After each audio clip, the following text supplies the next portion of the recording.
So we watched 6 Days to Air, which is a documentary about how an episode of South Park is created. And the reason this documentary exists and the reason it is interesting is that for the last number of years, the team behind South Park, they will come up with an idea for an episode, write the episode, animate it, and voice act it within 6 days, and then it is played to the world on Comedy Central. So that is why this documentary team decided to come and take a look at what that process is like, because this has never been done before. This is the only animation to be done in this way at this scale for this long. So they are wholly unique, and it presents with it a bunch of very interesting challenges that the team goes through, which is what we want to look at as a way to kind of do a mini, I guess it's a kind of like a case study on how people work under pressure. I can hardly think of other jobs that would be this kind of pressure. Mm-hmm. You know, running through the roster, I'm thinking air traffic controllers. That's a lot of pressure. But creating from nothing and going to a completed show in the space of a week is insanity. And for comparison, they mentioned like the Simpsons, which is the most comparable animated show to South Park, in no small part because they have both been on the air forever, and were sort of started around the same-ish era. The Simpsons takes months to produce each episode. So it's not just like, oh, they're doing it in 6 days, and other shows take 2 weeks. I know it's an incredible difference between the production cycle and other shows. The creators of South Park, Matt and Trey, they are interesting guys. They've done a lot of different projects over the years. And when I was watching South Park when I was younger, like the show has been on now for 20 plus years. And I've seen a lot of the first 10 years. I haven't seen a lot of it in the most recent 10 years. But when I watched it back in the sort of pre-internet days, I remember noting how quickly things that happened in the world were able to work their way into the show. And I always wondered, like, how is it that a show like South Park is able to respond to things in the world on such a short time frame, whereas everything else that's created for television, it clearly is created like in a void of timelessness that it could occur at any point. I always just found that notable and weird, and it made South Park feel like a special, different show that it could react to something that happened last week. And I always wondered, and now I have the answer. The way they were able to do that is with an insane working schedule that nobody else in the world would copy. So the documentary begins, and when it's set is March 2011. And for context, the show had been on a bit of a break, a longer break than it had ever taken before, because Parker and Stone had just debuted their musical, The Book of Mormon. And it was up for a bunch of Tony Awards, and they just kind of got the first run or the first few shows out of the way before returning back to South Park. So there had been a significant period of time where the show had not been on the air, because without Parker and Stone, there is no South Park. Like, they couldn't make it without them, as you kind of come to learn over the course of the documentary. So they took a break. They took a long break. And then they come back, and episode 1 of this season, also just completely lucky on the documentary maker's parts, ends up becoming one of the most infamous episodes that has ever been created. It was an episode called Human Centipad. We don't need to go into it, right? Like, it is what it is. It's one of the most infamous episodes that they ever made, but it's just interesting to watch how that all came together over the course of this week. It's an infamous episode because it is iPads crossed with the human centipede. Yeah. So it's very South Park. It is the most South Park it could be. But because they'd taken this break, like, one of the things that I was astounded by was how long it took them to come up with the concept of the episode. It's like 1 or 2 days of the 6 days, they're still working out what the episode's about. And that seems wild to me, right? Like, I assume that as the seasons go by, they have some ideas in the bank, but they started on just like a completely blank slate, trying to work out how to complete the episode, right? So it's like that nothing can happen. So everybody's kind of, there's so much hanging around. Like the rest of the team are just waiting. Like there's times later on in the episode where individuals are sleeping in the offices because the script might come at 3:30 in the morning and then they can get to work. Like there seems to be this just really wild work schedule that everybody goes through. The way the show usually runs is that they build up some kind of events that are occurring throughout the several episodes. And so like they end up with ongoing stories that take place over the course of the season. But because like you said, they're coming back into work, it's the start of a brand new season. It's also because they've been on such a big break that I found the same thing was astounding, where I think there's sort of like 6 people in the writer's room. You know, Matt and Trey are the 2 main guys. Obviously, they have the producer there. They have a couple other writers. There are people who are there. But the beginning of the documentary is just all of these shots of them just sitting there. And just pacing. sitting in a room. A lot of pacing. Yeah, looking up at the ceiling. And they're just tossing out things that are zeitgeisty. Right? So they're like, There's been a lot of news about that tsunami that occurred. Are tsunamis funny? Right, and they're looking around trying to think if tsunamis are funny. And I agree with you. When you see the premise of the documentary is, okay, it takes 6 days to make an episode of South Park, and you realize that close to a third of that time, at least on the first episode, is just sitting around trying to think up what the show is going to be. It makes it even more astounding. I mean, it really. It's like the production is a lot closer to 4 days to air, and we have the actual idea on the morning of the 4th day that's when it starts to come together. Yeah, there's a quote from one of the producers, and this is like at the beginning of the 6 days. There's a show on Wednesday. We don't even know what it is. Like, there is just an incredible pressure that goes to it, and I mean, there is a part of me that can sympathize in a very, very small way. So, you know, I produce a number of shows that are focused around news. And sometimes you get to like 2 days before the episode and there's nothing. But the episode is being recorded in 2 days. So like, what do? And then there is like this, do you come up with some kind of evergreen topic, like something that isn't news-based? Do you sit with your fingers crossed, hoping that there will be news? Like, it is nowhere near the scale that this is at, because it's like creating something wholly larger with many, many dependencies. But I can totally understand the feeling of like it being completely out of our hands. Like, we don't know what it's going to be, and eventually there's going to have to be an episode. But as of right now, no one knows what it's going to look like. Yeah, and there are 2 moments with Trey Parker in particular where I felt like, oh, dude, you have all of my sympathy in the world. But one of the scenes is he's trying to work on the scripts and he gets the McDonald's delivered. I was wondering how. I specifically wrote down to ask you what you thought of Trey Parker's script writing process. There's a couple of things in here, but so he's getting what looks like just the world's worst McDonald's meal delivered to him. So did he say it makes me happy for 5 minutes or something? Yeah, all right, yeah. So that's what it is. Yeah, the documentary guy asks him about like this clear 2 bags of garbage he's about to pour into himself. And yeah, and that's his reply. He's like, oh, it makes me happy for 5 minutes.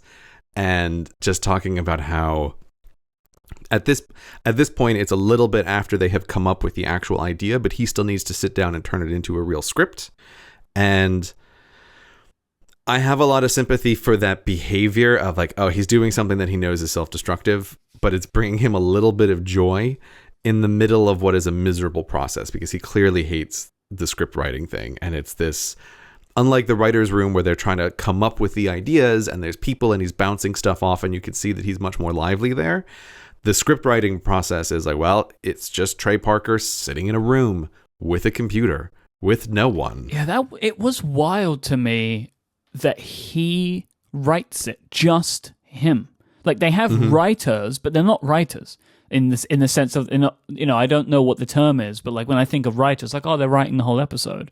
doesn't work like that. They're coming up with the ideas and helping him flesh out some of the plot points, but all of the dialogue is actually just written by Trey Parker. Yeah, it's crazy. I mean, let alone the fact that they still to this day voice the vast majority of the cast as well. Yeah. I mean, there's so much that they do. It's unbelievable. But the reason why I had this double sympathy for him was because it's like, okay, I get that, like, you're eating crap because you've just got a bunch of work to do, and like that's a behavior that I have tried to breed out of myself over time, and I've gotten way better about it. But it's like, when I was faster at producing videos, it's like my health really suffered, and it was like, oh yeah, this looks familiar. I know this. Like, I'll just be happy for a minute. But the other thing that to me is, again, in the smallest way, but is also now much more my world than it was years ago, is, okay, the one thing is no more, but the new thing is where he talks about how he's sitting there writing the script, and he just knows that the entirety of the staff of the production of South Park is waiting on him to finish this thing. And he knows that how late of a night he's going to force on everybody who works on the show is entirely down to his ability to sit in this room and write the script. And just the pressure of that, you know, I have things where it's like, oh, I know people are waiting on me. And it's like, I hate that. I hate being the bottleneck. It makes me really unhappy. And him talking about like this entire team of animators and everybody else is just waiting for him to finish it. I thought, I cannot believe that the two of them have done this for as long as they have, and that they're alive, that this has not killed them, the production of this show. Because the final scenes for this episode are delivered to the animators 24 hours before they air. And there's no dialogue. So they still got to record the dialogue, right? Deliver the scenes, they start the animation, go record the dialogue, get to match all the dialogue, and then put the whole thing together. 24 hours.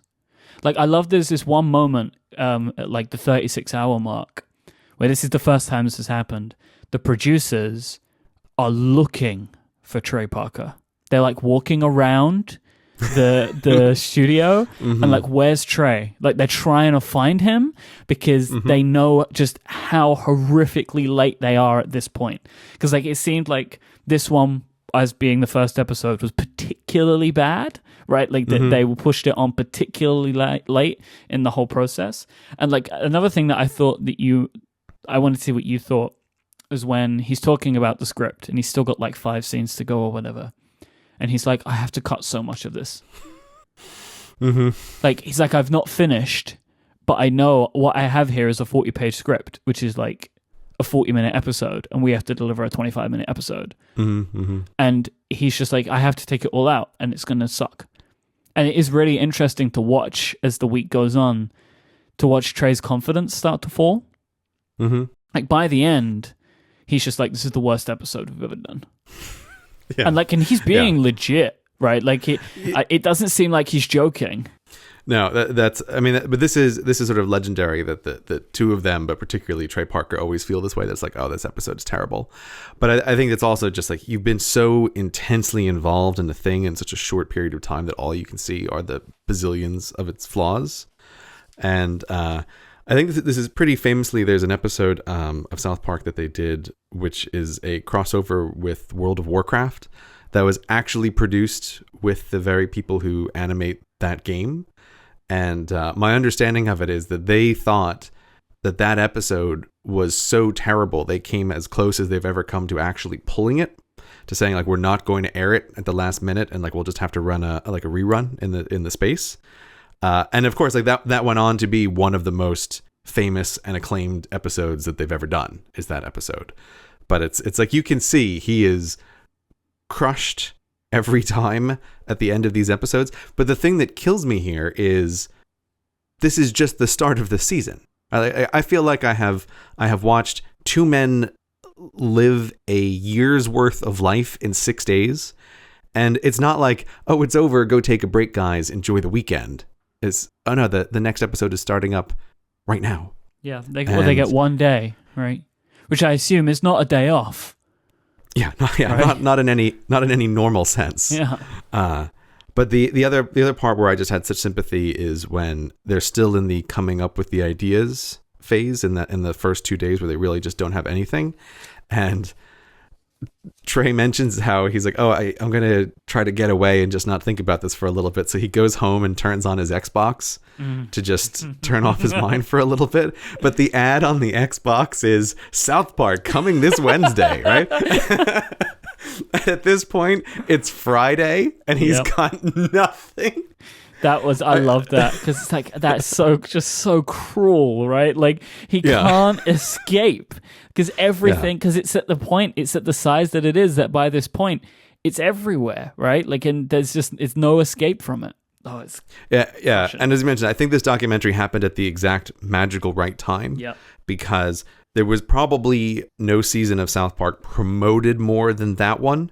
We're returning after a break, and also the episode where they've just produced this incredible musical that has received all this wide acclaim. So they're everywhere at this point because the Book of Mormon, exactly. it swept, it had like every Tony nomination, which also happened in that week. They got a ton of Tony nominations, right? Like, because the Book of Mormon was huge. It was just huge, right? And so there's so much pressure on them. They've probably got more people that are wanting to see South Park than they have had in a while because they're like hot and in the news again. I can't even imagine. I just can't. I don't. Yeah. But it is like the universe is so cruel. Like this poor guy is just trying to turn off his brain for a little bit, and it's like South Park coming this Wednesday. And it's like I just can't imagine what that feels like to be sitting there thinking like, oh, this Wednesday, I guess I need to come up with it. I'm just God, it's just awful. This episode of Cortex is brought to you by Audible. Audible has an unmatched selection of audio content, from thrilling novels to fascinating nonfiction to content from newspapers and magazines. If you want it, Audible has got it. Whether you're looking to add a little bit more excitement to your commute or you're finding a way to make laundry more bearable, and it is really unbearable without audiobooks, you need look no further than Audible. They make your commute more exciting and your chores more appealing. And with a great audiobook to help you fill the time, you'll be looking for excuses to wash some dishes. If you've enjoyed listening to the working conditions at the South Park studios, then I'm going to recommend a book I read recently to you, which is called Masters of Doom: How Two Guys Created an Empire and Transformed Pop Culture by David Kushner. I played a lot of Doom when I was a kid, but I didn't really know anything about the development of it, and this book covers how John Carmack and John Romeo came together to create a thing that sucked thousands of hours out of my childhood. It's a very interesting look at what could be described as a troubled working environment. You can't make more time, but you can make the most out of it. Turn your chores into something more with a free trial at Audible. Go to audible.com/cortex to find out more and start your trial today. And maybe give Masters of Doom a listen. Thank you to Audible for supporting the show. The thing about this documentary that I find so fascinating is so many people talk about how they work better under deadlines. And personally, that is a thing that I have not found is true for me. I work worse under deadlines, but obviously it does work for a lot of people. And this feels like the most extreme version of that I have ever seen. That not only do Trey Parker and Matt Stone work well under deadlines because they produce these very popular, very funny shows, but they've also created around them an entire team and production company that just has to be filled with people who work well under deadline. Yeah, there's a quote from the animation director, I think, and he says, if it takes you 4 days to get something done, you can't contribute. Right? Yeah. Like, if you are slow, you can't work there. And like they're saying that in usual animation houses, you have teams of people that do the specific parts, right? Storyboarding and then animating and that kind of stuff. But at the South Park team, everybody does everything because they just don't have the affordances of time to have it go through a slow process. You get a scene or whatever that you're working on, and you will do it from scratch. And there are things that they have obviously done over time, right? Like their process has been optimized in an animation style to allow for them to create something in that amount of time, right? Like the well-known, like what started with literal pieces of paper cut out and moved around in stop motion. I have no doubt that style of animation helps them to work a little bit faster. Oh yeah. I mean, there was this funny thing where, now as an adult who has a tiny toe in the world of animation, but like from my perspective, watching this documentary, it's really interesting. Just a couple of little offhanded comments that the animators make. I was like, oh, of course, I can see exactly what this is. Where, yeah, they talk about how this style is intentionally done because you don't have to actually draw every frame. Mm-hmm. That in animation, there's this process where you can have a static thing, you can draw something, and then you can just specify, it has to move from here to here, and the computer fills in that motion in between. And as I'm listening to this, like, that's what I do. Like, that's exactly my animation process. Like, I don't draw every frame. Sure. Every one of my videos is in a much simpler way, but it's the same thing where I'm taking objects and specifying keyframes of this needs to move from here to there in an arc. And computer, you just draw the 60 frames in between that needs to make that happen. But I was also just so aware of that their comparison to The Simpsons takes months to produce an episode. It's like, well, yes, but the Simpsons, even if they're using computers to help, the Simpsons is not composed fundamentally of geometric shapes that you're sliding around. Yep. And because of the way the show is animated, they're able to do this in a way that you couldn't possibly do with anything that even looks like hand animation. And then the other thing that I did find that comment really interesting, where the lead animator says, oh yeah, we don't have separate storyboarding and character design teams. Everybody just does everything. And having had some peripheral experience with various teams of various sizes, producing things for YouTube, there really is an interesting trade-off in size and scope. That when you do have smaller teams of generalists, if you are also able to limit your scope in the way that South Park does with what they're trying to do in animation, their animation is quite limited. It's like you can work very quickly with a bunch of generalists. And then on the other end of that spectrum, you have larger production houses, what I would imagine like some place like Pixar, where you might have 3 people who their whole specialist job is, what does hair look like when it's wet? How do you animate that? And it's like, well, then you can produce something that is incredibly beautiful that a team like the South Park team could never ever produce, but it's also going to take 20 million man hours to bring into the world. And again, I just think like the South Park guys are so interesting because they've clearly chosen to be optimized on a particular end of that spectrum. Like they've chosen to keep that animation style the way it is so that they can keep themselves under constant deadline, so that they produce these shows that are relevant to the world around them, as opposed to all other kinds of TV. But I have seen, and it's very easy for people to do, where you want to expand the scope of what is possible, and then you have to keep adding like but how long does it take?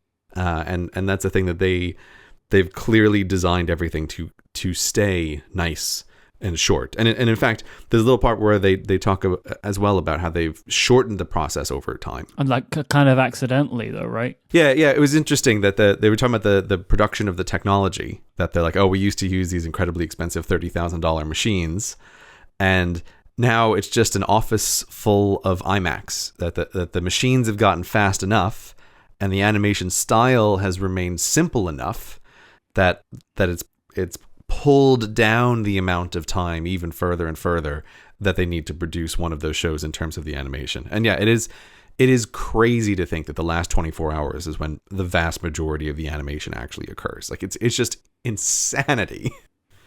So obviously me and you are very used to collaborating in our creative endeavors. We work with people to have an output, and that's what's happening with Trey Parker and Matt Stone. They're collaborating, and there's a moment where they sit down with Matt Stone and do kind of a one-on-one, because looking at the show, he's obviously important but doesn't seem to have as many roles in the production, right? Purely because of the fact that Parker is writing it and directing the show. He does both. And Parker is also the louder personality. Yes. Like, so on camera, like Parker takes up space on the screen, right? Just with his physical presence. He draws everything towards him. And he's Matt Stone's kind of talking about the fact that the way that they work together and they understand each other and they know which one is in control in that moment, and that has enabled them to continue to work. It's understanding the way that each other works and just playing into that has allowed for their collaboration to last for 20 years now. I thought that little moment where they talk to each of them about the roles they play and how the other fits into this production, I thought that was really interesting, because I've always thought that there's this very important meta skill, which is knowing yourself, like, and recognizing what you're good at and what you're not good at, that can be developed. And even just in that little section, I thought, like, man, these are two guys who know really well where their strengths are and where their own weaknesses are, and how they work together with each other. And it's like it's really interesting, because Matt Stone in particular is talking about a thing that's really hard to talk about on camera, where he's saying how, when South Park was becoming popular, he was getting offered all these directorial jobs. Yep. And he turns them down, and he turns them down because he knows that is not his skill set, even though to the outsiders it seems like, the two of them are making South Park together and they must be dividing these things up equally. And he recognizes, like, he might be able to make a few movies, but ultimately it's not where he's strong. And it wouldn't really go anywhere. I thought, like, man, that is like such an underappreciated skill in a person, to recognize that what many people would think of is like, oh, this is an amazing opportunity, is actually a mistake. That wouldn't be the thing to do, and that his time and energy are better spent working with Trey on South Park. And then it's really interesting. And then they go talk to Trey, and there's these situations where, like, Trey is the louder personality, but he's not confrontational in situations where maybe he would need to be confrontational. Like, and then that's where Matt Stone steps up. And I just like how they both talk about this metaphor of, like, being the members of the band. And it's like, yeah, there may be one person who looks like they're more the lead person in the band, but the band is still the members. Like, no one person can be the band. The band is the two of them. I thought that was really interesting, and you could just see, like, these are guys who work together a lot and really know where their strengths lie, whilst also remaining friends. Like, because one of my favorite examples of this is the Mythbusters. Are you familiar with the story there?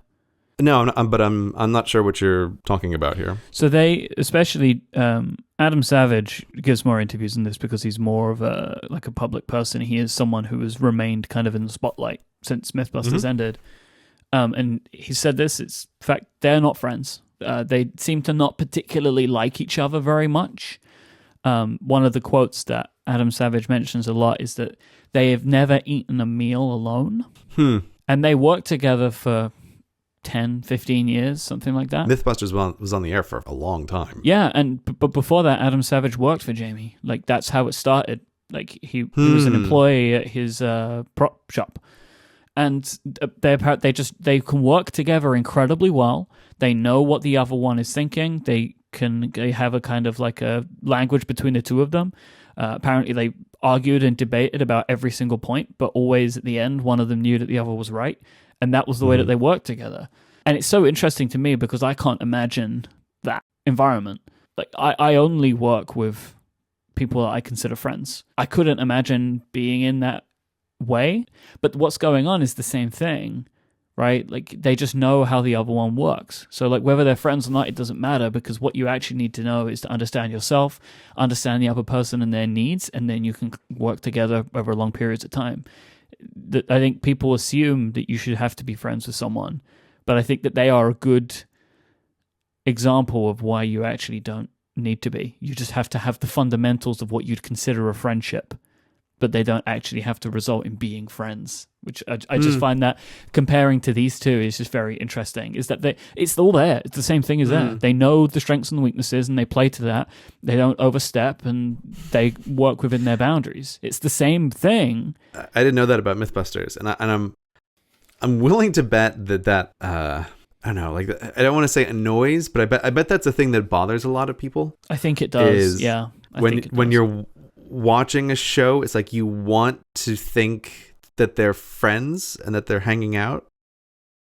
When I first found that out, I was really bummed out about it, because I love the show. I love the show, and they seem to work so great together, and I just assumed that they were the best of friends. So when you hear that, you're like, oh no, like, they're my buddies. Yeah, I guess part of this is also I think that people might have a hard time understanding that kind of professional relationship, where it's like, are they friends? But they don't have to be friends, but it doesn't mean that they hate each other, right? Like, they're there, they work together, they know how to work with each other. But that's interesting. It's interesting to hear that that's your reaction, because that's what I would think most people would feel that way, where they're like, oh, I want to imagine that everybody's friends, that like they and the whole crew sit down and have birthday cakes together at the end of each shoot. But it's like, but things don't need to work that way, especially like in Hollywood, right? People don't need to be friends. They just need to be able to work together. But it is, or at least it comes across in this documentary that Trey Parker and Matt Stone are clearly friends. And also, thinking of things structurally, it certainly seems like South Park is able to be what South Park is because Trey Parker and Matt Stone are great friends, and it seems like they might not have a lot of friends in the wider Hollywood world. They reference that they burned all their bridges. Yeah, it's when people say something like that in a documentary, I do always wonder, like, how much do you really mean it? But I can really believe it from these two for everything that they have done over the course of their careers. But it's like there's an interesting moment here, because it again, like South Park will really make fun of celebrities and people in the public eye in a way that very few other shows will go like as hard into it as South Park will. But I do think like that doesn't just happen. It happens structurally because of the personality of these two, and because they don't really have any connections with the wider Hollywood world. They go so far as to reject it. But the thing that like really highlights that in the documentary is that one of the writers in the writer's room works on Saturday Night Live and explicitly says how, on Saturday Night Live, the politics of making fun of public people comes into the writing of their skits. And it's like, yeah, I can see that. And I would think like that's also probably one of the reasons why, at least to my tastes, South Park is way funnier than Saturday Night Live.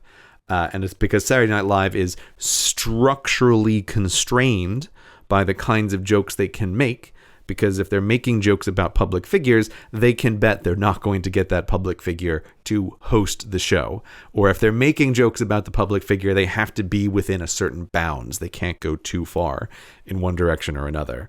But it hadn't really occurred to me until seeing that. But it's like, oh, right, that makes total sense. That this is structurally why the show is able to do this, and other comedies play it much more safe when it comes to referencing specific people in the real world. But South Park doesn't care because Matt and Trey have nothing to lose. Right? Nope. It's like they're not losing their friends. They don't have any friends in that world. They clearly thumb their nose at that world, like they did at the Oscars? Is that the party that they show up in dresses? Like it's unbelievable. Tripping on acid. Yeah, it's funny. I remember seeing that when it happened, And I was much younger and just thought like, oh, those guys are just in dresses.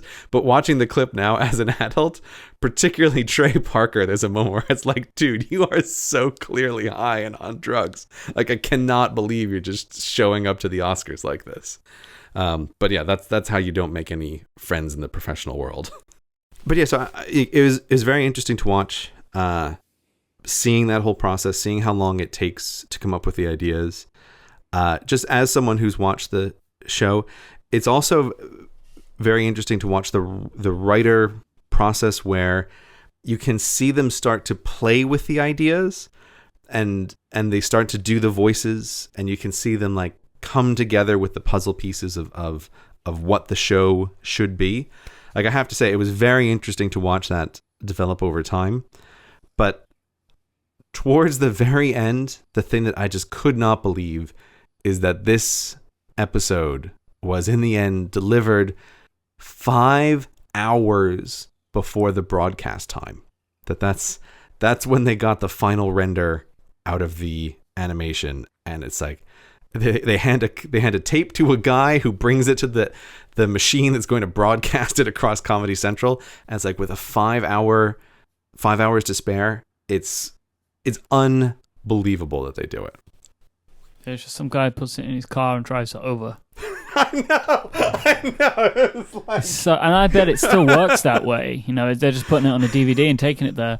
I mean, the thing that is worth mentioning as well, because I can imagine, like, if you've not seen this documentary, they're like, how is that possible, right? Because it's such a racy, edgy show. Like, how can Comedy Central allow it? Well, it seems like that they have developed a system and a process where the executive producer will have multiple calls with the standards bodies and with Comedy Central. Oh my God. Confirming all of the curse words they're allowed to use, how many they're allowed to use, which ones they can replace for something else, what they can bleep, what they can't bleep.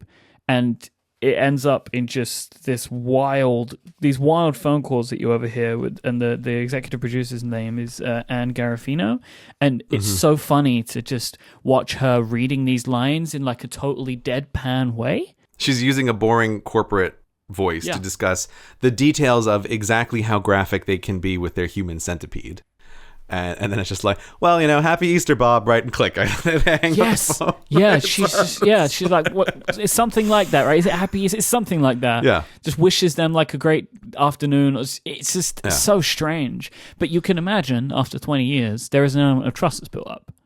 Yeah. Right? They're not going to do something so crazy that they would get shut down. Like, at that point, they're a well enough known entity. And I guess this is like another sign of collaboration that we don't get to see a lot of, but like how they work with Comedy Central. It's kind of strange. So I have a question for you, right? And I think I know the answer to this, but I want to ask it anyway. Mm-hmm. Could you work in this environment? Oh my God, no. Okay. It's again, there's a thing that I sometimes think is underappreciated in the world, but that some people who are very successful, it is not obvious to outsiders just how much of their life they are burning on the thing that they are successful with. And I think this documentary is a great view into that, of just what these guys are putting into this is just inhuman.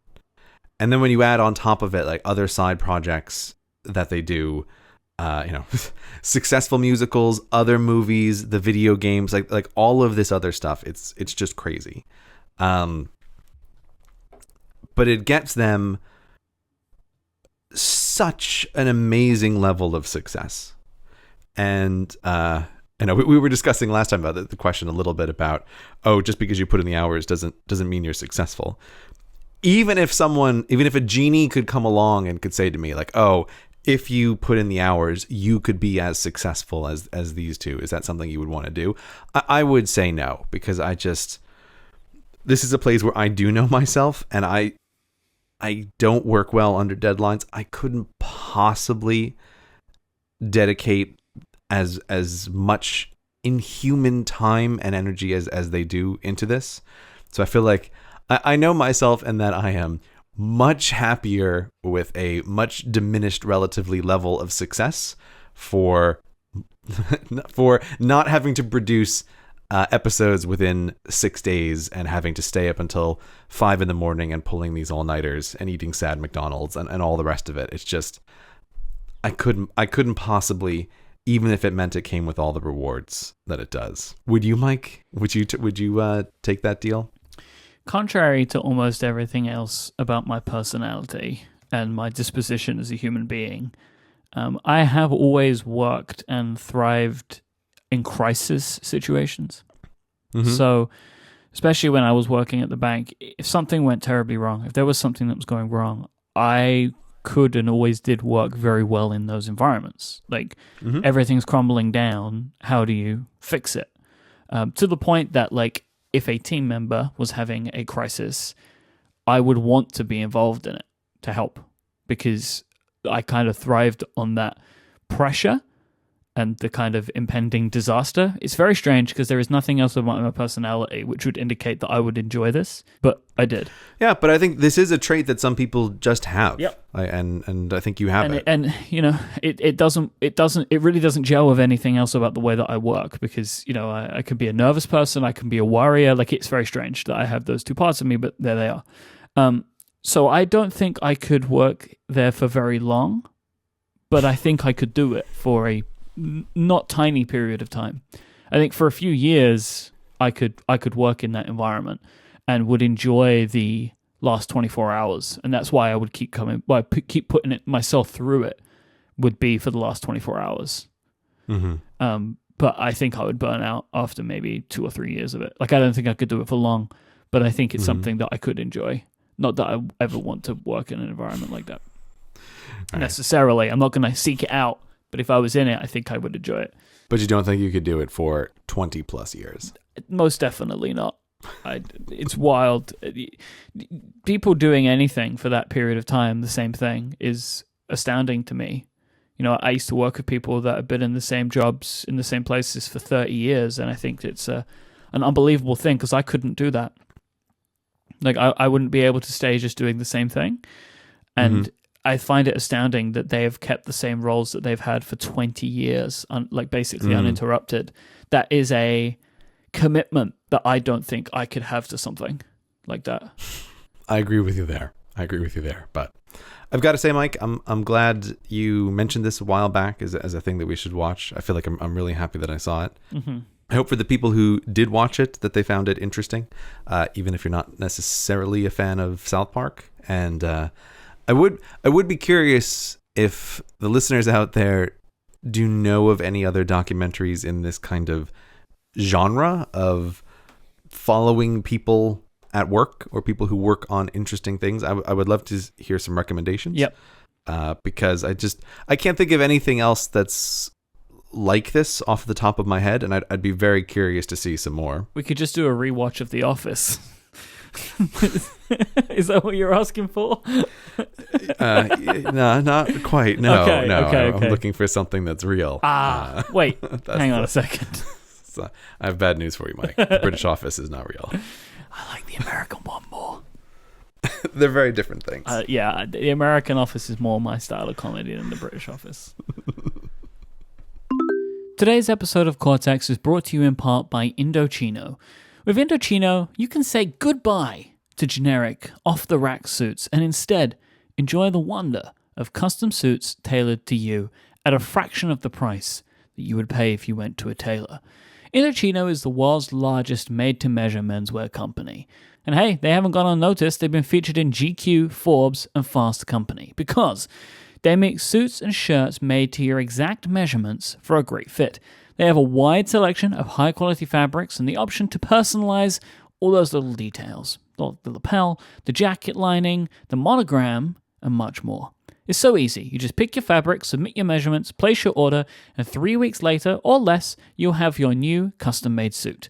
Now let me tell you about this. You think, but Myke, how? How can I order a suit with my custom measurements on the internet? It's very easy. You just go to Indochino.com. They'll send you, if you want, a little tape measure out in the post. Then all you do is you follow their guide, which has some really helpful videos that shows you exactly how to measure each part of your body And then so you submit the measurements to them. They check it all to make sure that they all seem logical. When I put my measurements in, I think I measured myself incorrect in a couple of places, and the system was like, hey, you should check this area because I think you got that wrong. I redid it, and they were right. I did get it wrong. A few weeks later, my suit arrived in the mail, and it's fantastic. It is now my super formal suit that I wear. If I have to go and do something really nice and fancy, I wear my Indochino suit. It is fantastic, especially when you look at the prices. So, Indochino, they are offering suits to you right now for just $359 for any of their premium Indochino suits if you use the code Cortex at checkout. So if you go to Indochino.com, which is INDOCHINO.com,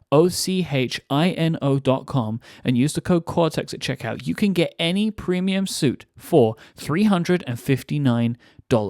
You can shop online at Indochino.com or visit any of their showrooms across North America if you want, so they can even size you up in one of their stores if you want. So you can get over 50% off the regular price of a premium made-to-measure suit, plus the shipping is free. That is Indochino.com with the promo code Cortex to get any of their premium suits for $359 plus free shipping. Head there now and get an incredible deal on a perfectly tailored suit. Our thanks to Indochino for their support of this show. Okay, Myke, I have another little update for the year of order. Order. No, Myke, no, don't say it like that. It's not what it means. It's not what it means. Yeah, I said it in a totally normal way, which is the year of order, right? We have a little update for that. So my home office at this moment is empty. Everything needs to be redone. There's packages that have been delivered to my glass cube.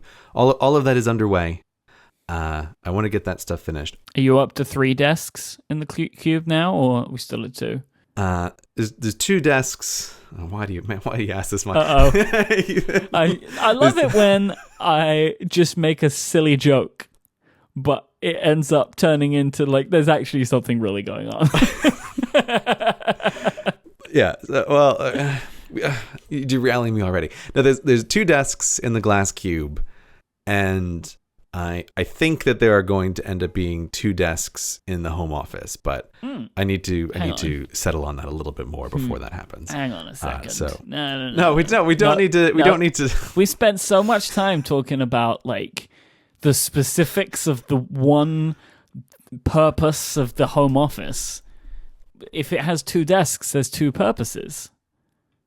No, we can't get into this now, Myke. We can't. I refuse. I refuse to be derailed on this because I still have thoughts. Okay. And you cut me off last time anyway with discussing the home office glass cube situation. I had so much more to talk about, but we had to bring that to a close. I wondered if you noticed. I noticed. Let's just skip that last category.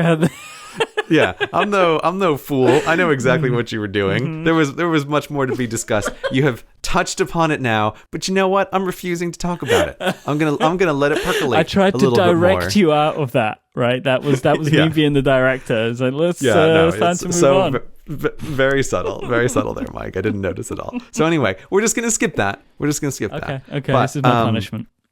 Yeah, so I don't have a long topic on the year of order, but I did just want to mention something because I know it's something people are interested in, which is my eventual return to full-on use of task managers this year. Like this is a thing that's going to happen at some point. But I did just want to mention that I have been using Things a lot this year. So this is Things 3 is the name. As always with task managers and timers, you have to have these names that are very difficult to talk about, and Things is one of those. It isn't as bad as Do, though. Do is the worst. To Do is close. Oh, I saw another one. That was called like Do, but it was like DOO. And I was like, oh, you're doomed. You're doomed from the start. Task manager. Yeah, there's one of my favorites though is TED. You seen that, right? I don't think I've seen that one. No. TEUXDEUX. Oh yes, I have seen that. Yeah. TED. It's not. Yeah, it's bad. It's the problem is there's so many task managers, right? If you're trying to come up with a name, you're limited for things. But they all end up being relatively ambiguous. But I did just want to mention things because I've been using it just a little bit, sort of very informally, to keep a record of some of the projects that I have active. But I wouldn't say that I'm all in on using it as a task manager. I've just been using it as kind of like a placeholder, like where do I write down the things that I'm currently working on. But I have to say, I'm really impressed by it as a task manager. I think the Things 3 redesign, like for a long time, I didn't touch Things 2 because it seemed like it was not actively under development. It hadn't been updated in a really long time. But Things 3 is just a really, really great update.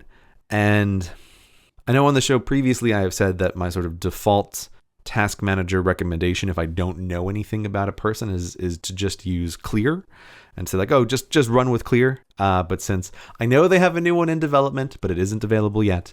But right now I think I would have to switch that to Things, as if you want to get started with the task manager and you don't know where to begin, I really have to recommend Things 3 as the place to start. It's very simple.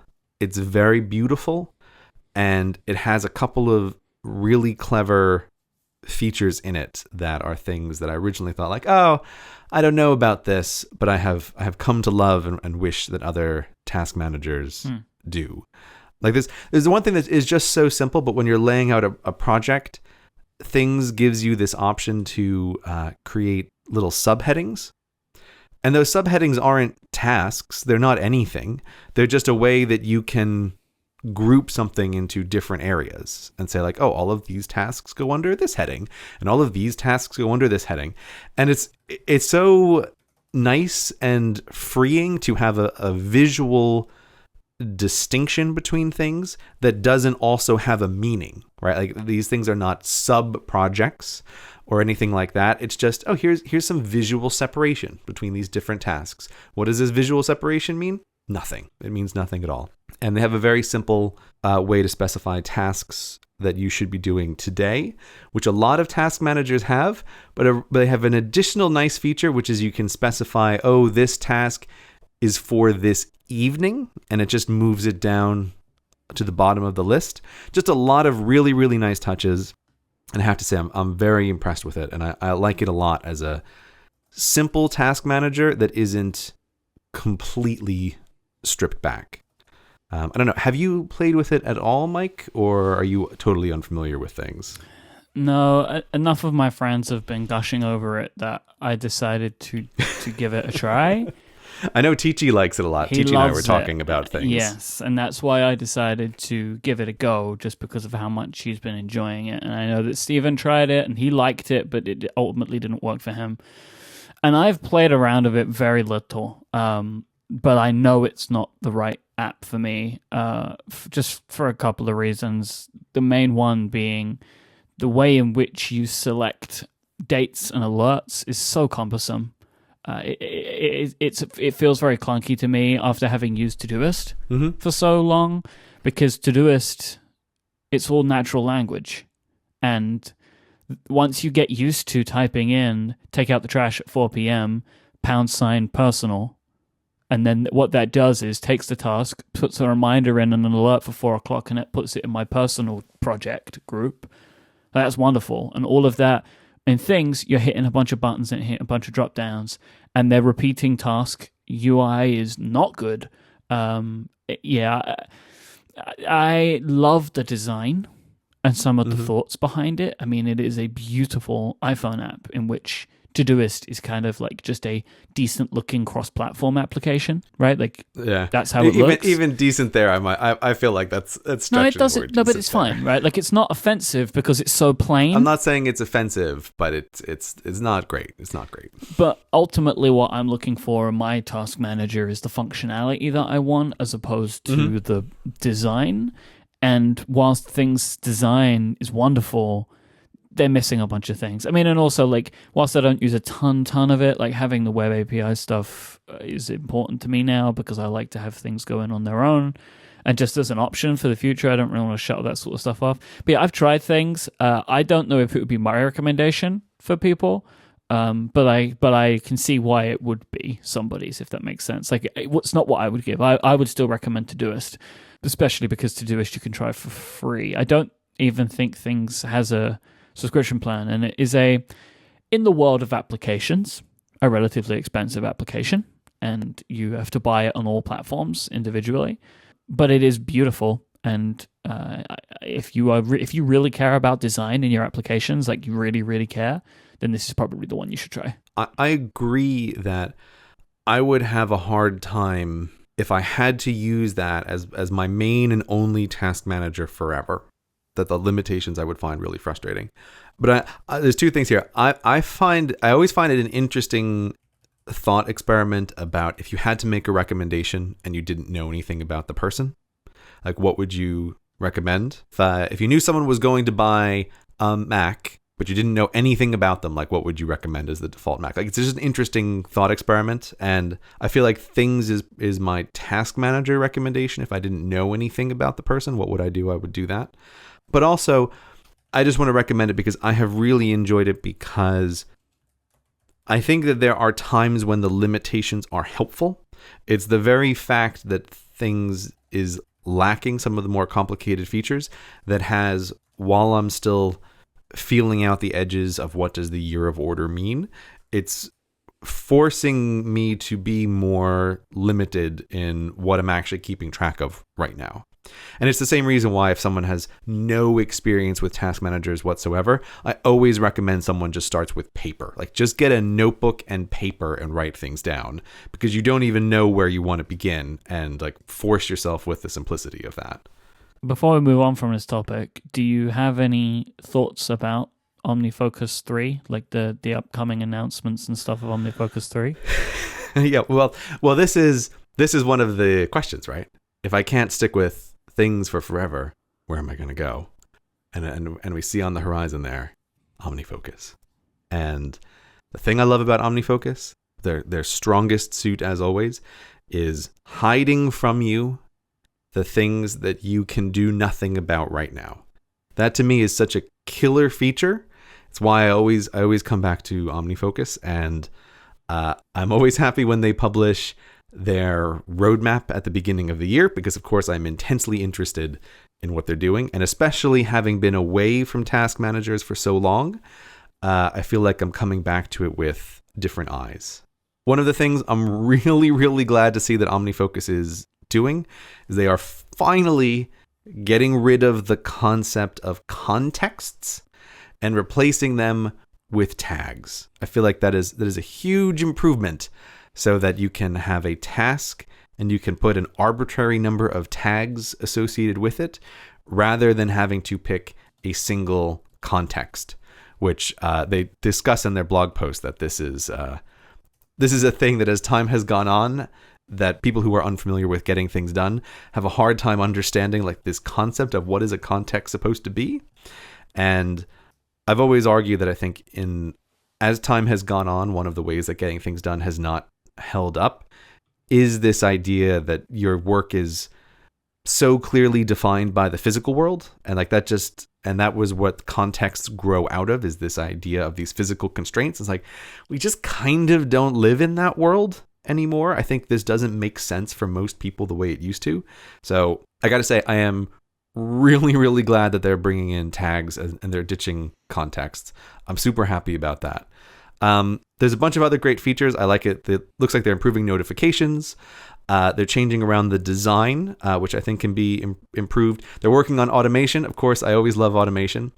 There is one question, though, that I have from reading this blog post, where I was reading a section real close, and it's like, I can't quite figure out what you mean by this, Omni Group. And it is their section on how dates are managed with OmniFocus. Because I love OmniFocus, but the one thing that really kills me sometimes is the way that, at least currently, they handle dates, where there's this strange thing where if you have a task and you assign a due date to it, it remembers what time zone you're in when you assign that due date, but there's no way to modify or change that time zone. And I think had I been using OmniFocus over the previous year with the amount of travel that I have been doing, that would have driven me crazy because I was just constantly in different time zones or working with different things. And like to have tasks that have this invisible time zone associated with them would be madness. And my whole system revolves around the idea of gray master time, that almost every single one of my tasks is due or needs to be done relative to me and my time, not relative to like, what is the time in California right now? Or what is the time in New York? And this is one of the reasons that I love and use Todoist, because it will do this. When you arrive in a new place, it asks you, do you want to change to your task to this time zone? And if you say yes, if you had a task that was going off at 12 o'clock in London, it will go off at 12 o'clock in New York. Right? Like it just changes all of your task times for you. Todoist is great because it asks. The vast majority of task manager systems don't even ask. They just assume that the time is relative to wherever you are. So like if you set a reminder in Apple, say like, oh, remind me about a thing at 2 p.m. and you get on a flight and change time zones in the meantime, it'll remind you at 2 p.m. wherever you landed. And it's the same thing with things. Same thing with almost every single task manager I've ever used. It's just OmniFocus has this like weird feature. And they do discuss in their article talking about how the dates are going to change that currently there are 5 different times that are tracked with each task, but the user only has access to 2 of them. And I'm wondering like, what the heck are those other 2? I don't understand. But so anyway, I am deeply, deeply hoping that this is addressed at OmniFocus, that you can set a task to be a floating task, that it does not have a time zone. Again, not least because I'm still looking at this year where there's going to be a lot of travel ahead. And if this hasn't been addressed, I'm going to need to figure out what is it that I'm going to do with my task management system. But if it has been addressed, then I feel like almost certainly a couple months from now, I'll be telling you about like, oh, this system that I've set up in OmniFocus. But in general, though, OmniFocus, like, it looks really great, the roadmap and the things that they're doing. I hope to God that they've fixed the time zone thing. They're doing a really interesting idea with collaborations. I'm very curious to see where it goes, and I think it's just a great piece of software. Although I think also a custom icon wouldn't go astray. Custom icons, huh? How are those working for you? Well, Myke, the thing is, a custom icon. You need custom icons. All apps should offer custom icon colors because when you're trying to arrange a home screen, colors are very important. You can't have too many of the same colors near each other, or if they're colors that you don't like, you don't want them on your home screen. So custom icons, very important for home screen arrangement. Today's episode of Cortex is also brought to you by Backblaze, the unlimited cloud backup for Macs and PCs that starts at just $5 a month. You can sign up for a 15-day free trial with no credit card required at backblaze.com/Cortex. You've heard us talk about Backblaze before, and when you hear us doing this, when you hear these ads, you're probably thinking to yourself, you know what? I really should get around to backing up my stuff pretty soon. But let me tell you the problem with soon. Soon basically is never. Sign up right now and finally get it checked off your list. You don't even have to be at the computer that you want backed up. Just go there from your phone right now to backblaze.com/Cortex and sign up for a plan. They'll send you an email once you've checked out and everything, and then later on, you'll be reminded to set it up when you're sitting at home on your Mac. Don't let this wait, because Backblaze will back up your documents, your music, your photos, your videos, your drawings, your projects, your memories, everything that you want and need. And once it's all backed up, you'll have instant access to your data anywhere in the world, even from your smartphone. If you need to restore one file, Backblaze can do that. If you need to restore everything because something terrible's happened, they can do that too. Heck, they'll even ship you a hard drive with all of your data on it. And once you've restored all your precious documents, send it back to them and get a full refund. It's a win-win. Backblaze have restored over 28 billion, with a B, billion files. That is an average of 1 million files per hour. It's gimmick-free, there's no additional charges, it's just $5 per month for full backups. I personally waited too long to do this, and I lost a laptop to a pint of soda. Don't let that happen to you, because there was stuff on that laptop that I know is gone. And you know what the real problem is? I don't know what I lost. That's way worse than knowing what you lost. The feeling of things have gone and I don't know what they are. Don't be a fool like me. I have Backblaze set up on all of my Macs now, and it makes me so happy to know that even though I have my local backups, I have absolutely everything in the cloud, ready for me in case I ever need it. Cortex listeners get a 15-day free trial just by going to backblaze.com/Cortex. So go there right now and get your backup system in order. Once again, that is backblaze.com/Cortex. Go there so they know that you came to them from this show, because that helps support us. Our thanks to Backblaze for preventing countless disasters and for supporting this show and Relay FM. You can't just mention it. Mention what? Can't just throw home screen arrangement around as a phrase, you know. You have to give it up. Let's see what you got. We have not exchanged our home screens since we moved to the iPhone 10. It feels like we do home screens every week, Myke. Nope. We do this all the time. Like Surely we've discussed this already. It's like once a year we do this. And I want to see if the iPhone 10 has changed things for you. I will mention that the wallpaper, the Cortex wallpaper that the wonderful designer Forgotten Tale put together for us, was painstakingly updated for the iPhone 10. Like, I was helping him out with it, and we were trying to get it to just work just right. It has been painstakingly updated so it aligns properly. You know, I know a lot of people like that wallpaper, and it's still available, and there is now a true black version. Ooh, nice. On the OLED screens, it is black. It's not blue or gray anymore. So that's the thing that is available. There are a couple of options, and that's still available for free. And I'll put a link in our show notes if you want to grab that. But it has been updated. So if you have an iPhone 10, then you may wanna check it out. So okay.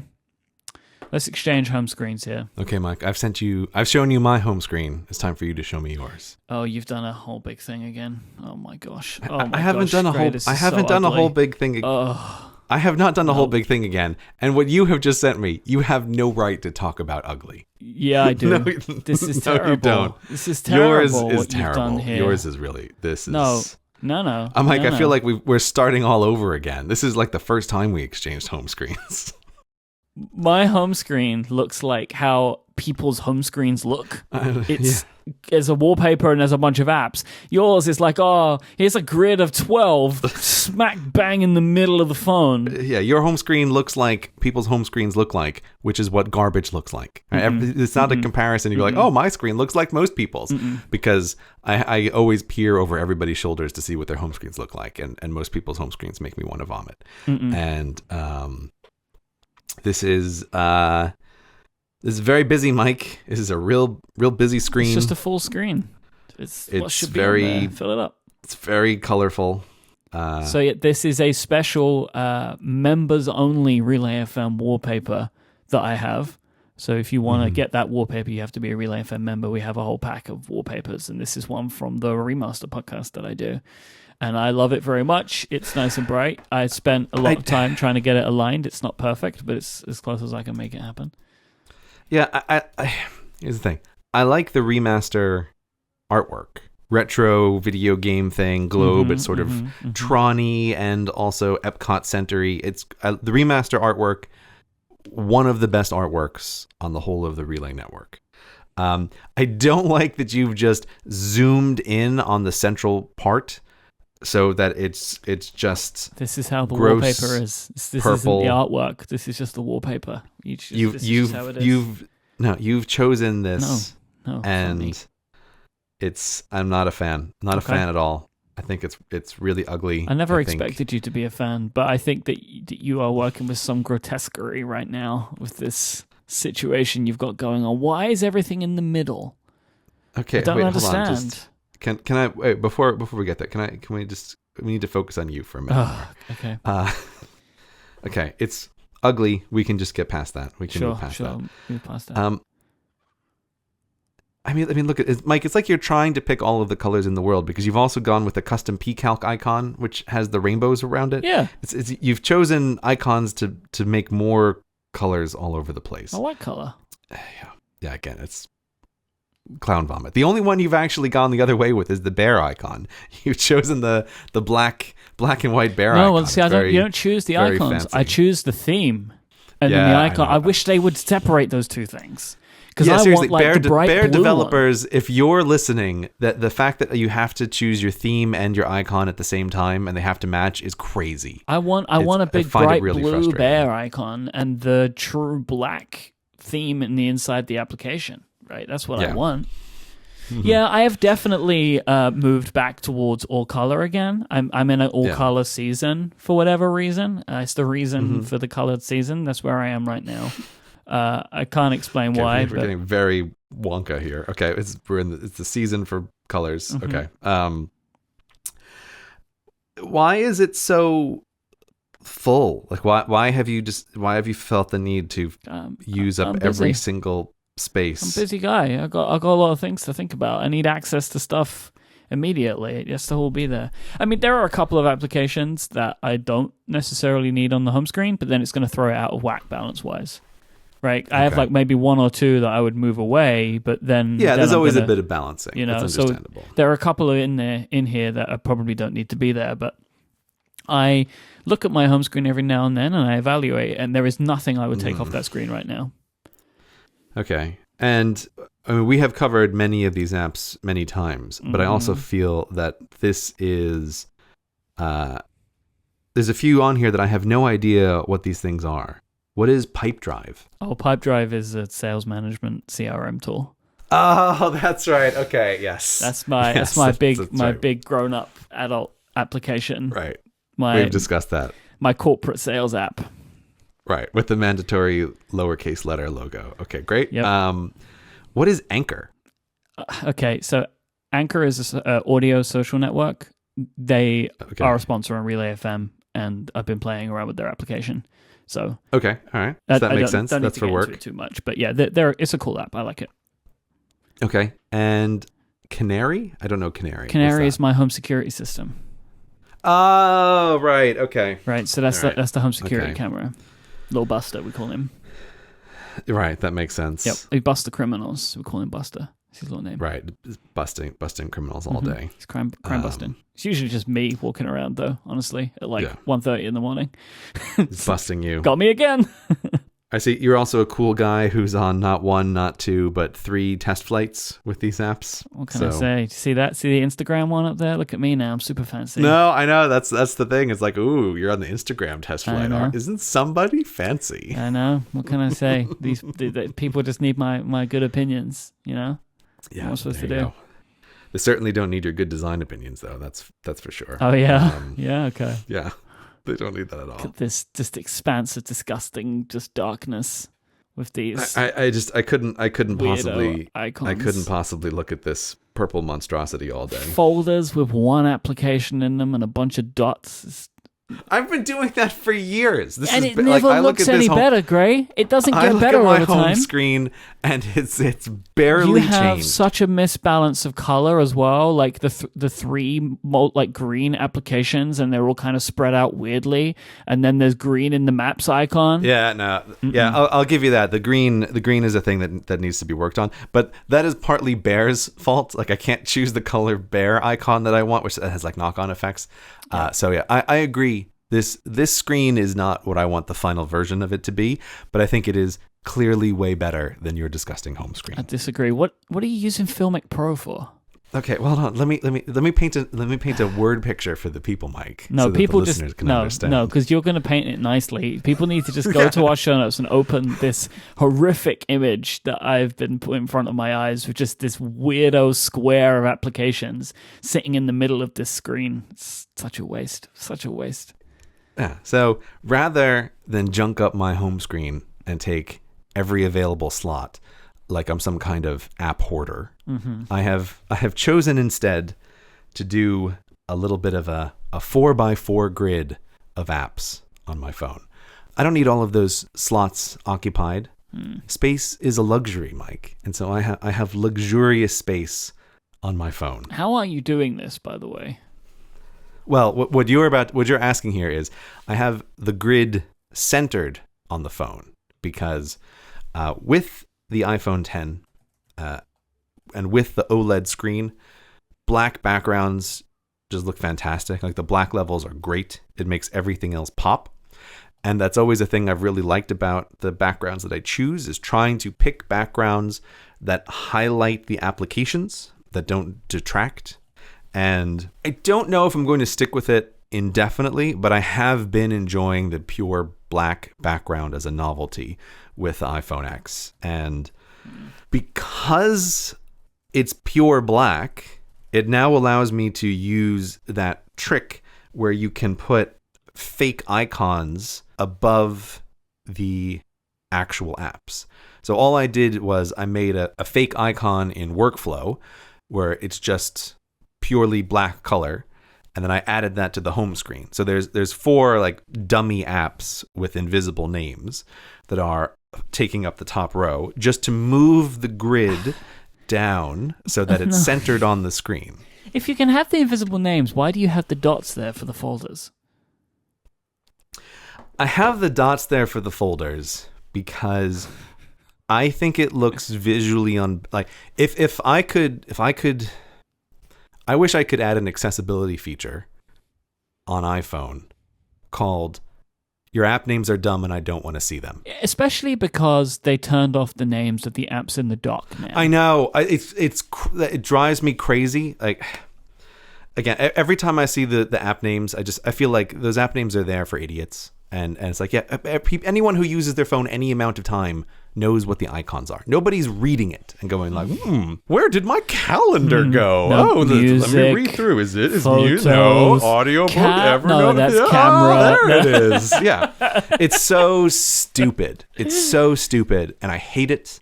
I hate it so much. I've hated it since the dawn of the iPhone, having the stupid words there. Especially when some of them don't fit and they like do the little dot, dot, dot. That is a problem of being on so many cool guy betas, is that sometimes the little... Yeah, you run out of space. The dot squishes the name up. You know, that can be a real problem.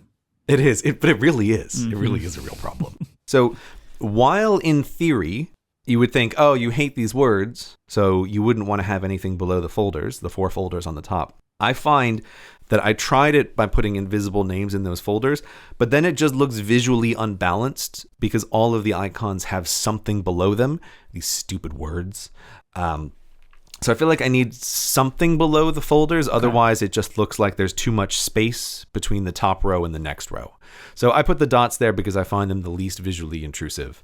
And that's why they're there, is just as visual balance, but they don't have any real function. You ever tried emoji?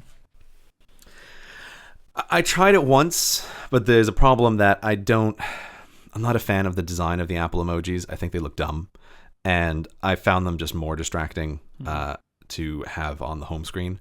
There are places where I use emojis. I actually do use emojis a lot in my time tracking system with Toggle, so that I can like visually identify stuff faster than reading. But it works there, but I don't like them on the home screen. I just don't like the look of them. They're too 3D for my liking, and so that's why I don't have them there. Even though I think that it would kind of make more sense to have an emoji that represents what each of these folders are, but rather instead I'm trying to pick the one icon that you see in the folder to be representative of what that folder is. That's kind of how I'm labeling these folders. But yeah, so I have the top 4 folders, which are there simply to act as categories to sort all of the apps that I don't want on my home screen into. And so those categories are, the first one has the settings app in there, and that is the miscellaneous category. Everything that doesn't fit anywhere else just goes in there. The next one over has Carrot Weather, and that contains all of the apps that are, I don't know a good way to describe this, but in my head I think of them as location based. So they have something to do with where I currently am.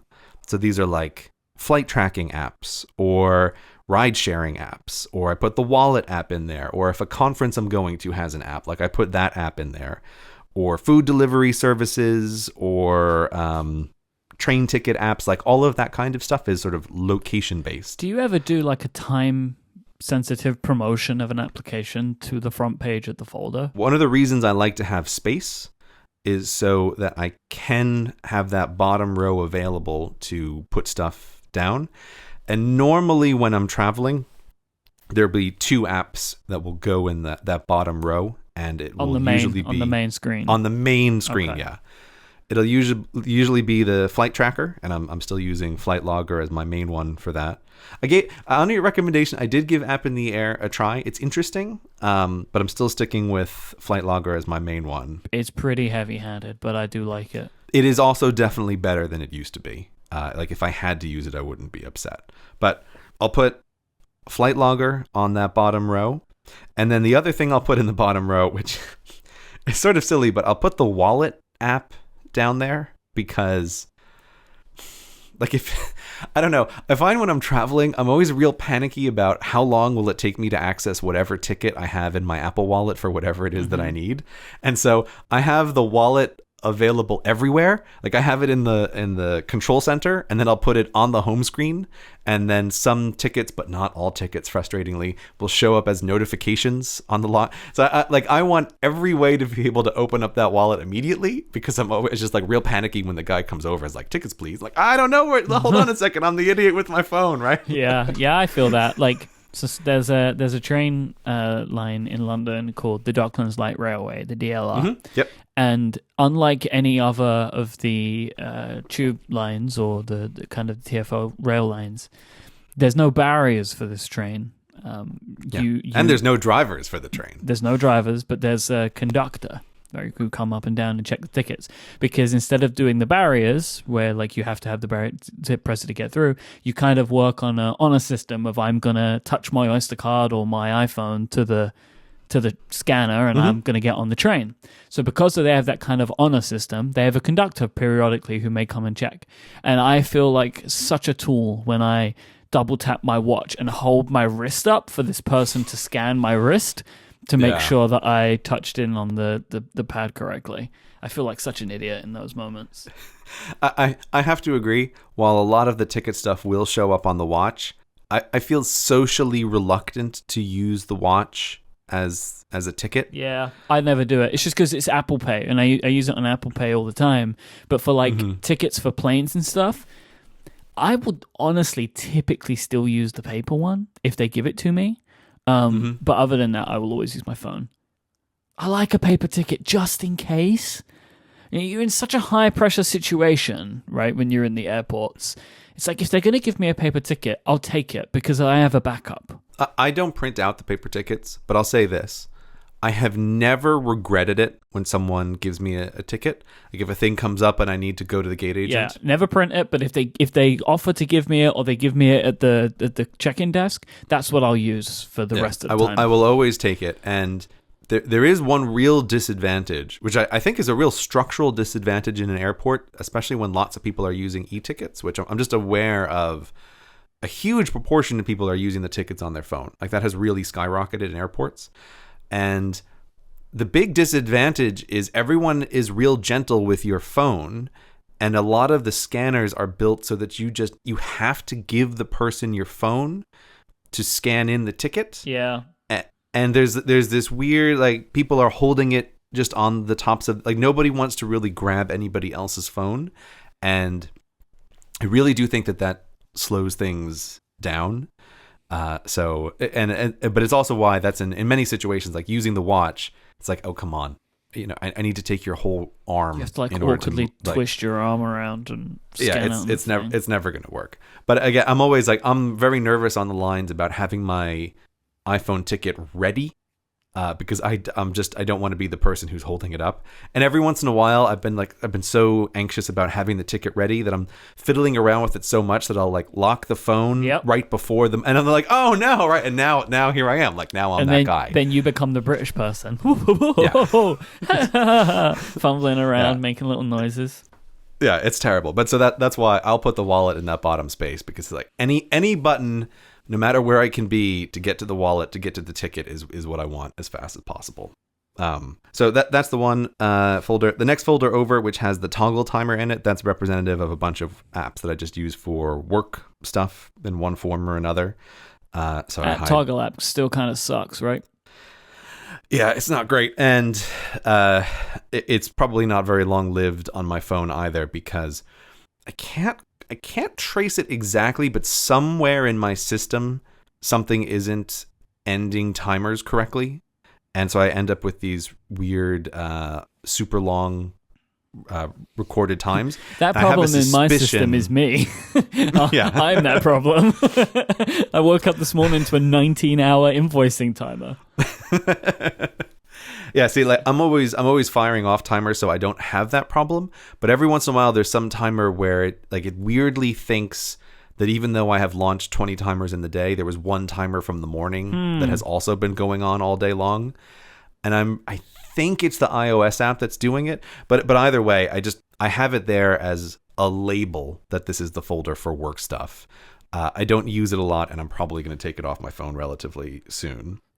And then the next one over has the Apple Watch in it, and then that just has a bunch of health-related apps in there.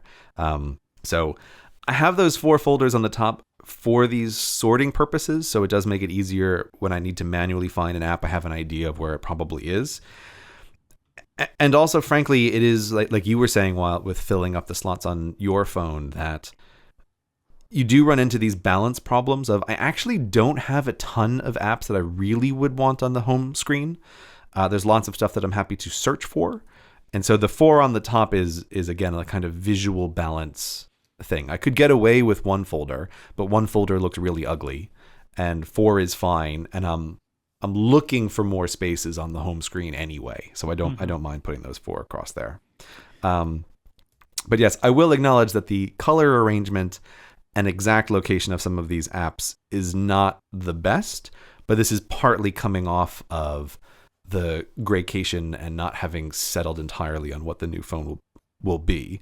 That's partly why the screenshot that I gave you is taken. Filmic Pro is on there, which is the camera that I can use for some vlogging stuff, because I was in a place where I was doing some vlogging recording, but that's not an app that needs to live on the home screen under normal circumstances. So that's going to go. How many vlogs are you going to record before you release one? I mean, I vlog every day. I just never put them out. The question is, Myke, what is a vlog? Right? I can say that I have made several short vlogs that I've realized, oh, this is boring as all hell, and I just got rid of it. So that has happened a number of times. If a vlog falls in the woods and there's no one around. If a vlog is uploaded to YouTube and nobody likes it, did it exist? Who knows? But so anyway, Filmic Pro is going to go off, and then of course that has huge knock-on effects of everything else. But and also the arrangement of to-do tasks on the bottom row, like that is ultimately going to change. But you just happen to be seeing it where it is right now. Are there any other questions about this particular setup? Evernote, man. Evernote. It's just never going to go away, is it, Evernote? It's just there forever. I love it. Here's the thing, though. This is actually... it's been a long time since Evernote has been on the home screen of my phone. And part of this was just accepting as part of the year of order, like, Evernote's just going to be with you, man. Right? It's just going to be here. There's no way you're ever walking away from that. Embrace it. And I've put Evernote on the home screen specifically so that, and it's worked so far, I engage in a particular behavior, which is I often have a thought for some video. And in the past, I would open up a note and I would write it down. And then at some later point, I would cycle that note into the appropriate place in Evernote. And I've decided, like, just skip that step. Why not just accept that Evernote's here, put it on the home screen, and put the note right where it belongs immediately, and save yourself the effort later of sorting and categorizing it. So that actually has worked pretty well, and I'm liking the way that is. How is the Evernote app now? It's fine. Because I haven't used it in a very long time at this point. Just because Apple Notes it gives me everything I need. Like I don't need any more from it. Like on the phone, what I would say, it's fine for putting stuff in. It's fine for looking stuff up. But if you're going to do any organization, you better be sitting at a computer, or you're going to hate your life. So if I need to do any serious Evernote reorganizing, that'll happen on a computer. That won't happen on the phone. Apple Maps? Use Apple Maps? I have a very particular use for Apple Maps. Mm-hmm. this is going to sound, I'm pretty sure I've told you this before. I'm not sure I've said it on the podcast, but, well, because you know what's coming here. I've increasingly had a lot of problems with motion sickness, and it's very strange, but when I'm in a car, it's very often like I can get motion sickness if I'm not looking out the windows, or I'm not like, yeah. this is a sensitivity that has increased over time. And do you just get it in cars? Do you get it in planes? Luckily, I have not gotten it in planes. Oof, that would be bad. I hope that never happens to you. Yeah, I'm a little worried just because I used to never get it in cars either, and now I do. And so I feel like, there's some dial of sensitivity that is getting turned up over time. But if I get motion sickness on planes, like, well, I guess I'm just going to restructure an amazing portion of my life. Like, that's what's going to happen, because I'm not going to put up with that. Anyway, I have Apple Maps there because, I mean, genuinely, Apple Maps it has reached the point where it's fine for day-to-day use. But the thing that is surprisingly helpful is if I'm in a car and I'm not driving, I put the destination into Apple Maps and it does the haptic feedback on my wrist. And it is really helpful to actually have a little indicator of which way you're going to turn before you turn. And so I find that is actually helpful with the car sickness. So interesting. So it's pre-preparing your brain for the turns. Yeah, like I will always leave the navigation on my phone, but it's useful because if I don't want to look at the phone, I can just get the haptic feedback on the watch. And yeah, it's like my brain is ready for the turns. And people always ask like, oh, but what happens if the person doesn't make the turn where Apple Maps thinks it should make the turn? It doesn't seem to matter. It just seems to know that like anticipation of a turn may be upcoming is actually the only information that I really want. And it helps. But I do have to say, if you are doing any kind of actual serious like if I'm in America and I am driving to a place that I don't know, I will almost always use Google Maps instead for the actual driving directions. Like Google Maps is a serious, like you're doing a road trip in America, you're crazy not to use Google Maps. Not least because they have some features like saving offline maps for when you get out of cell phone access. Like they have a lot of really great features. But I'm not really using Apple Maps for my own navigation 99% of the time. Right. I'm using it as like navigational awareness. But it's there on the home screen because when it's needed urgently, right? Like it's like there's no fussing. It's good. Yeah, there's no fussing. And also, I do use the maps often enough, and like I said, it's fine. It's fine for purpose when I'm looking for things. So I just leave it on the home screen there. In London, Google Maps is so much better than Apple Maps. Like the point of interest data is better. They have like, what time is this place busy data? It really is just excellent. Oh yeah, no, yeah. I mean that is the thing. If I want to know when a place is busy, I always open up to Google Maps and be like, I want to go to a place when nobody's there. Tell me, Google Maps. It's that is one of the best features. I love that feature. And you're still using the start and stop timers there in the bottom. What is that one in the middle? Does that open like a log of your toggle activities or something? Oh, okay. So this is a little bit different. This was part of my effort to increase the amount of time captured. I was trying to think about like what timer do I hit the most, and I've set up a timer. I mean, this is months ago, but I set up a timer which is called loading, which I think of as like the loading screen in a video game. You know, when you're transitioning from one area to another. And I was realizing that there's a lot of my time in life which I can categorize as like loading screen behavior. That I've finished activity 1. I've sort of like, oh, I'm going to go get a coffee now. And I'm like in that transition period of deciding what am I going to do next. And so I've mentally trained myself that if I don't know what timer I'm going to hit for the next task, I just automatically hit the loading timer. And what that does is it stops whatever timer was previously running and begins this just generic, you are in a transitional state timer, which I really like because it helps me cut down on that transitional state. It helps cut down on not deciding what's going to happen next because, again, I'm aware that there is this timer in existence. But so that is by far my most frequently hit single timer is that one. So I thought might as well put it right in the center on the home screen in a prominent location. So that's what I hit most of the time. Now, Myke, I know you don't like the home screen, but Here's a question that I want to know what you think of. Here is my lock screen. Oh, look at that. Yeah, surprising. Surprising that would even come up. What is that, Myke? Is that one of these dynamic wallpapers? Yes, it is. It is one of the dynamic wallpapers that Apple introduced years ago and has never updated, ever. But it's just the blue little color blobs. And what do you 3D touch on it and they move or something, or do they just move around on their own? They move automatically. So whenever I pick up the phone, the little blobs come into existence and they move around with the way the phone moves. And I always hated those animated wallpapers. I didn't think they looked great.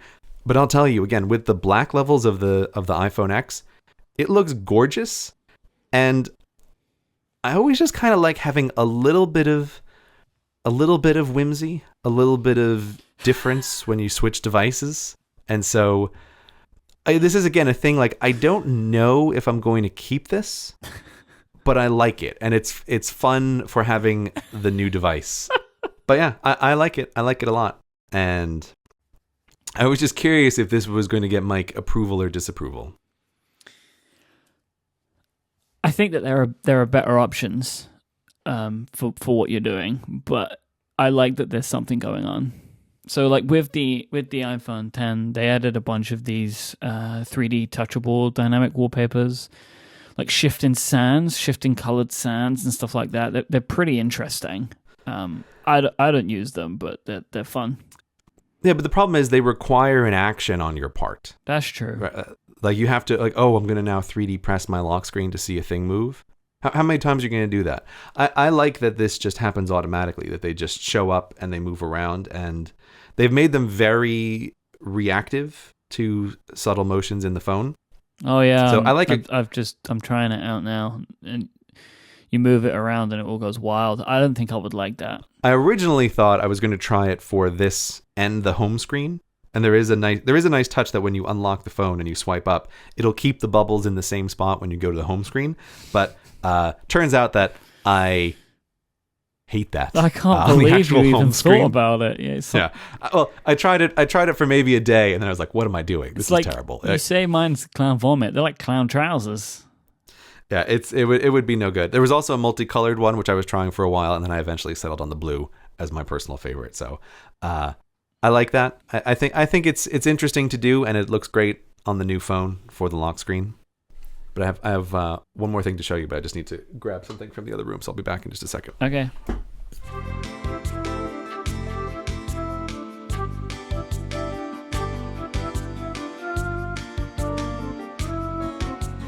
I was realizing that we've discussed home screens now for a while, having done this show, and I don't think I've mentioned one thing that I particularly like to do.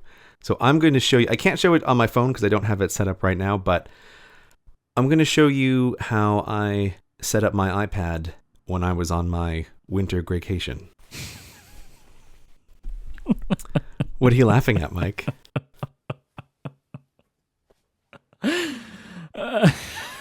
Before you say anything, I want you to realize that when I was on my vacation, I did this on my iPad and on my phone for the lock screen and the home screen. It's a snowy landscape of a forest, but in this peculiar cartoon aesthetic. It's just a flat design aesthetic of a little forest and some snow. I'm a big believer in changing your home screen and your lock screen for when you're on a holiday. I think it helps make the time psychologically different. So when I go on my vacations or my corporate retreats, I often try to find a nice little wallpaper, which is not a wallpaper I would use normally, but something that feels like it fits thematically in wherever I am. So I had this beautiful wallpaper on my iPad and on my home screen for my winter vacation time. And it was lovely. And I think it's a thing that everybody should do. And they say you're a robot.